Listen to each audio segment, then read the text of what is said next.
Okay. I was sitting in the tent this morning, not a tent, kind of teepee thing, and a police car pulled in, a real expensive-looking police car. And since they didn't come in my direction, I yelled out, "Hello, hello," and they yelled back and came over. And we had a talk. Now, obvious from the beginning to me is that there was something different going on from how I'm used to seeing the police act. They come in and they have a job to do and don't care about what your opinion is or anything. Here we had a woman by the name of Susan Runciman, whose dad was, until he was 75, a senator representing this area. He had been a cabinet minister for Ontario.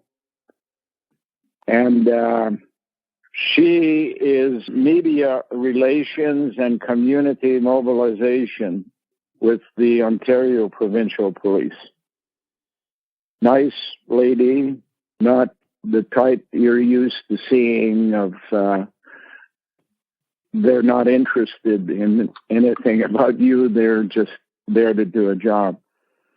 The woman she was in was a woman called Robin. Don't know her last name because she wrote Robin on a Brockville General Hospital card. Now, for this region, Brockville is like headquarters. Kempville is a branch. Brockville is headquarters, and it's got the big courthouse for the region.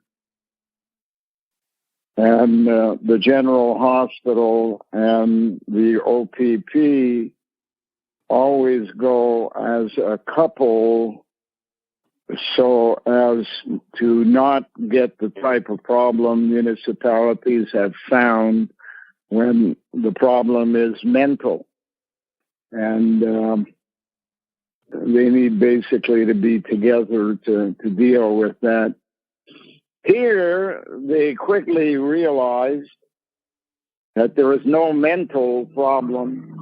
And Jennifer was on the phone and got to explain to them a number of things about her being kidnapped and dumped in New York and then kidnapped and put on a plane, that kind of stuff. And I got to tell them about how after Jennifer was kidnapped and reflecting upon Tom Byberg's death at the hospital, and then calls from or requests from Hydro to pay ridiculous sums.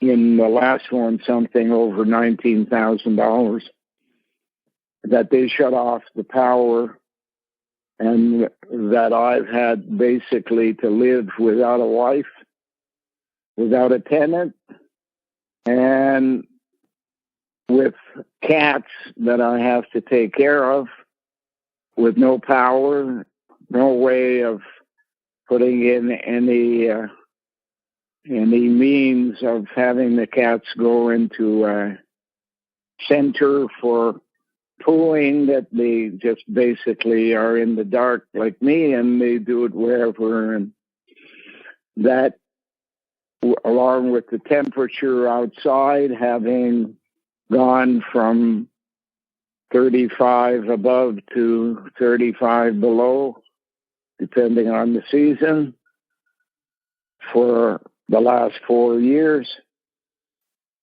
they were flabbergasted is how they appeared to me. Now, on the other side, you always have to worry if you have somebody that's of a higher echelon and is interested in hearing my story, and taking notes and pictures and stuff, you have to wonder what has changed, what is going on here. And the answer to that, I don't know yet. They then decided they wanted to buy my lunch and went to town and brought me back some Chinese food. And the one from the hospital said she'll be back tomorrow and she'll do shopping for the things that I normally would shop for, including cat food and beans and tomatoes and peas and corn, that type of stuff. So she'll be back, but the police woman doesn't need to come back, so she's not coming back. So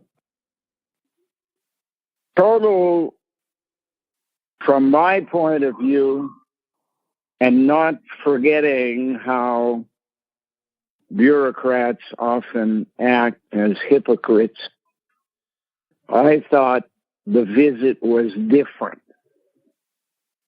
Why now? Certainly somebody has to be directing them, because they would know me from Adam, not old enough. I've been around. Now, this girl's father was a senator. He'd obviously know me because he was on Parliament Hill while I was there. Never stopped to talk to me, mind you. In those days, I didn't live here. I lived in Hull, so I wasn't part of any constituent. It was a conservative government, and under Brian Mulroney, and Liberals were the opposition. Anyways, I probably got to tell them more about the story that leads up to here, filing of charges and stuff like that. They seem to have read something off either police files or the internet, I don't know. So that's why I couldn't answer the phone. And when they finally left, I wanted to eat something warm, and I ate part of my lunch they brought, and I'll eat the rest of it tomorrow morning for breakfast in the frying pan. But she'll be back, and I don't know exactly if she wants to take me to town to shop or if she's going to go to town and shop and bring me the shopping. So there. Now you're caught up. So this is like the next series of events from dealing with Susan. Did they mention her, or this is something separate, or?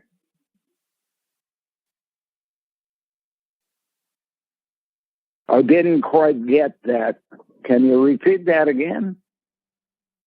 Yes, I said, is this like the next steps with dealing with Susan, or is this unrelated, or? You mean Susan Smith? Yeah. I have no idea if they've been in touch with each other, but I suspect because there's an election coming next month that somebody wants the story out or somebody wants the story quiet. Mm-hmm. That is my suspicion. Whether I'm right or not, and whose side is pushing them to come and see me at a higher level of bureaucracy, I guess, if you consider somebody that works in a hospital or somebody that works for the police bureaucrats.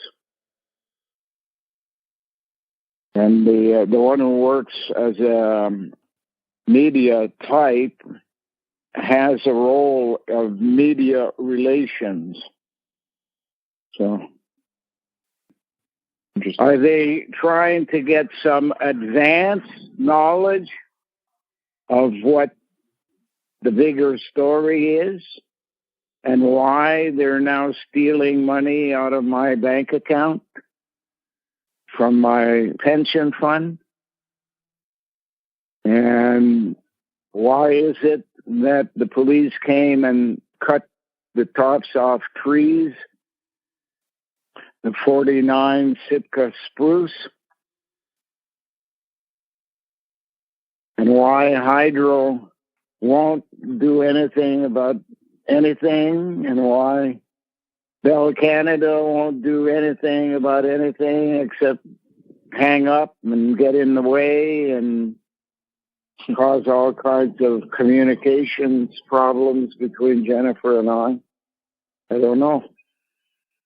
So I've never really been able to figure out what the reasoning is behind all of this, although I probably have it as one of my 9 or 10 possibilities, but which one is the one that scares them the most, I have no idea. It's not possible for a human being to come across this many problems with the system, the only common denominator being bureaucrats, over a 30-year period. Each one could probably make a book. And to write a book and get it printed these days, you have to put a line in the front pages that this is fiction. So that defeats the whole story. Yeah. This is not fiction. This is reality. It's reality, and it's happening to Jennifer and I, and all of the democracies of the world who believe that the citizen is important. If there are still some left.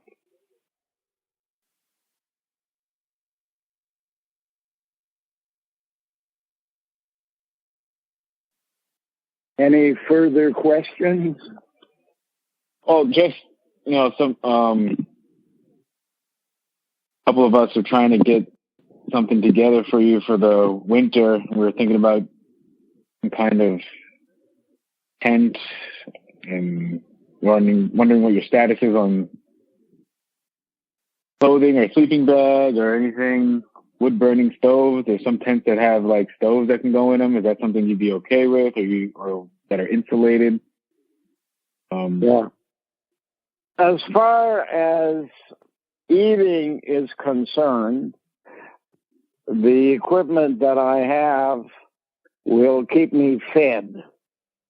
Mind you, the thing is that there is no diversity in basically what I've eaten for the last 3 or 4 years. And it's basically around beans and tomato and peas and corn. A few things that I eat in the winter time more than going outside are canned pork, that's a kind of a ham, canned beef, and canned salmon. So those 4 or 5 items are basically my diet, except when I go to town, I have bacon and eggs.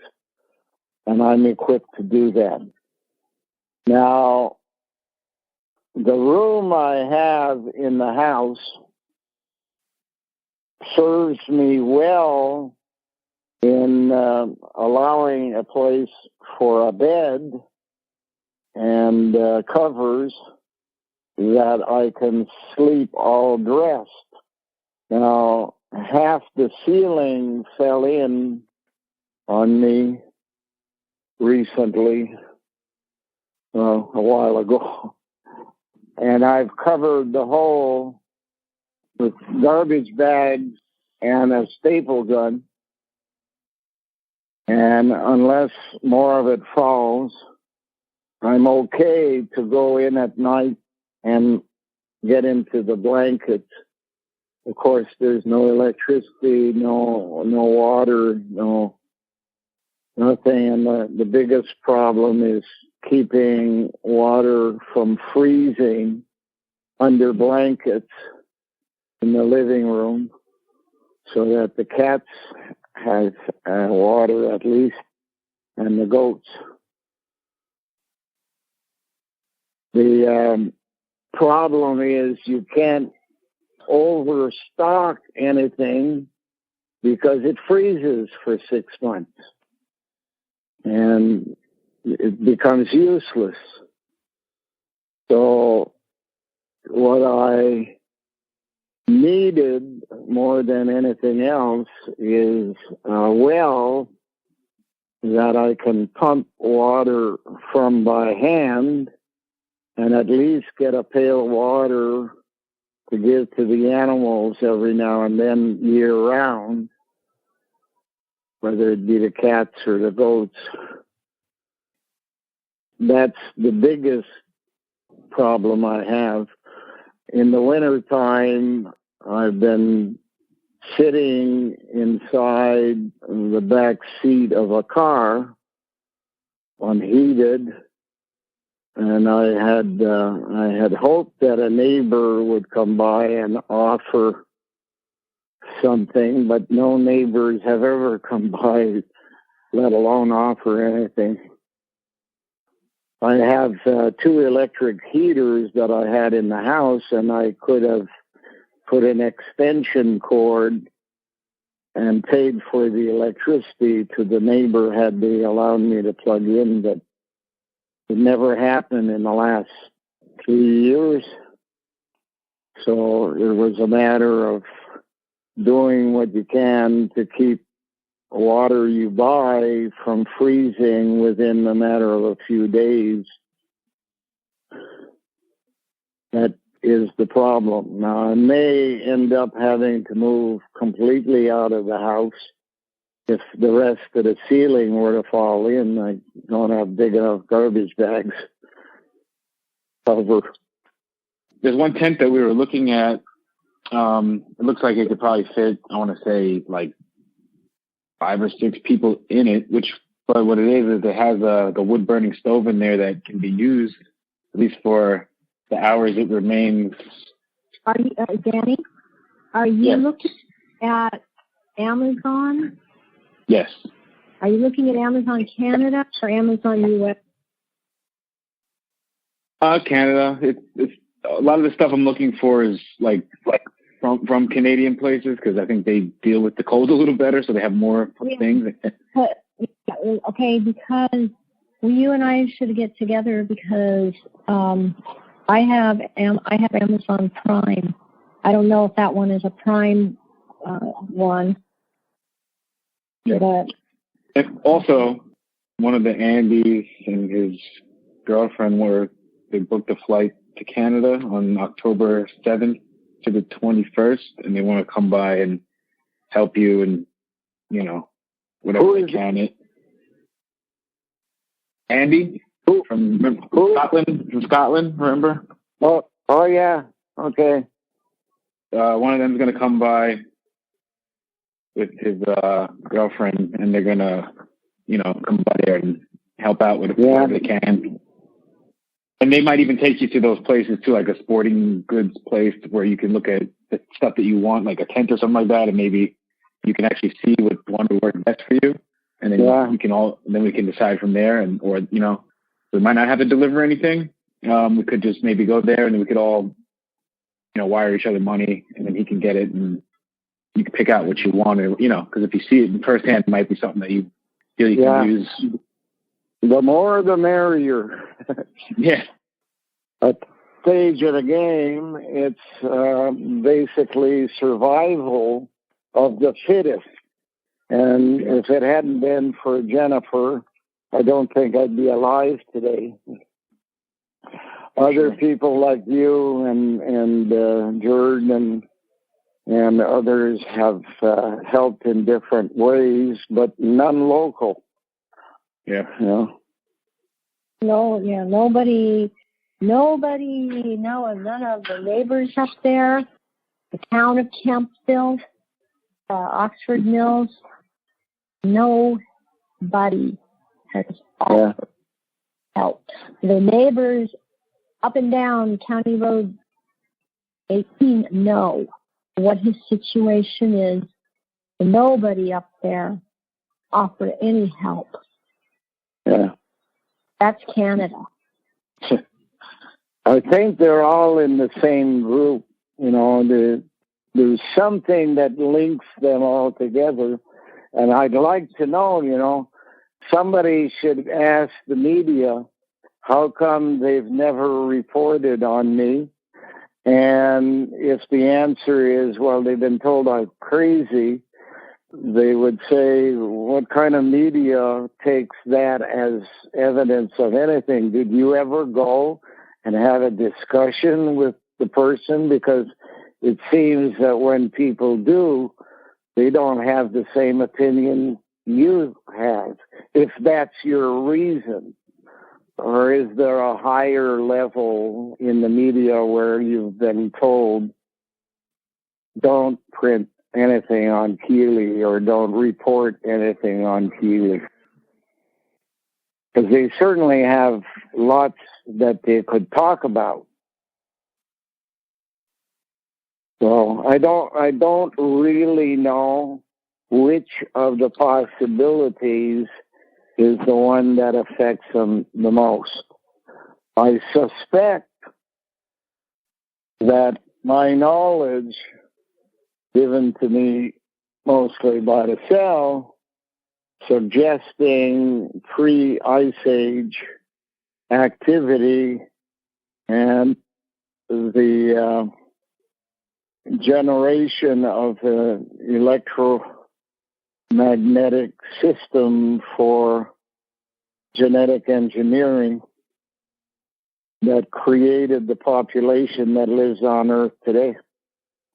And the fact that they've now reached a point of uselessness and they must be destroyed.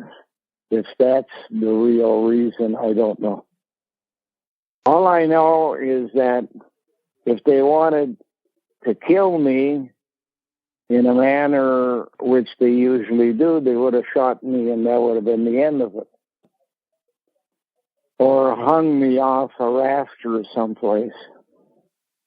But since none of that has occurred, and we're dealing with a period of time now from 1987, which basically is 23 years plus 19 is 42, is it? Well, yeah, 42 years they've been at me, and anything I'm trying to do, mostly just to tell things as I learned them from other people, and of course the cell since 2006. What is it that causes them that much fear? Has to be money, and if it's money, it's gray nuns. Has to be media, and if it's media, it's led by the Globe and Mail, who have influence over all media in Canada.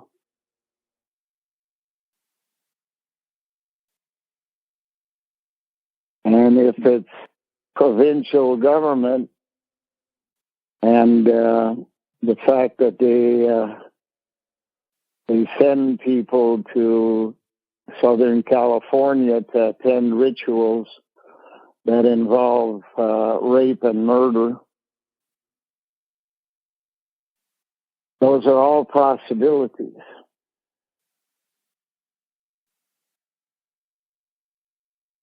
among others. So they haven't killed me, they haven't shot me, they haven't hung me. They're hoping I'll freeze to death or die of old age or die of lack of nutrition that comes about from eating the same thing and not getting a variety that you normally would have.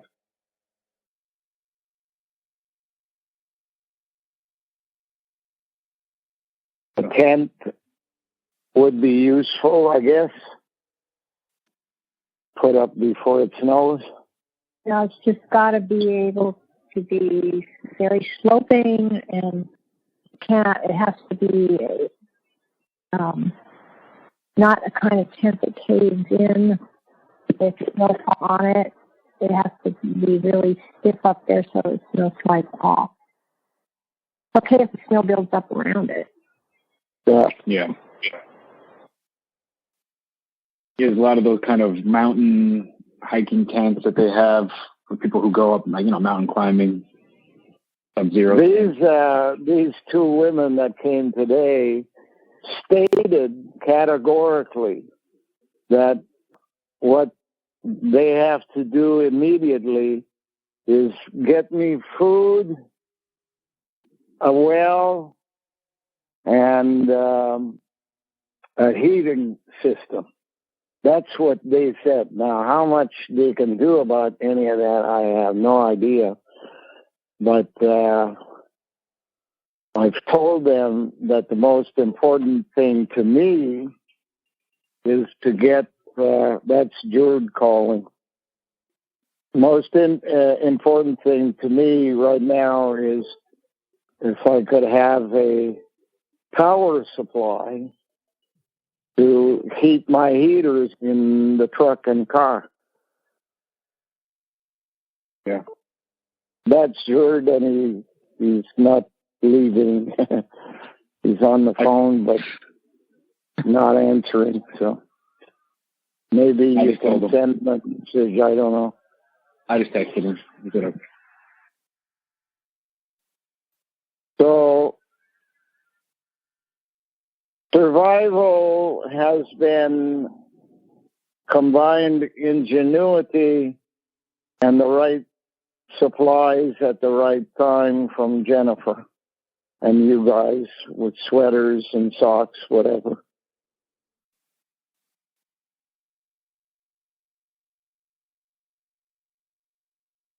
Yeah, so let's see what she says tomorrow. Okay. So that's it for now. I'll let you go. Call Jordan and tell him. Okay. Bye for now. All right. Talk to you guys later.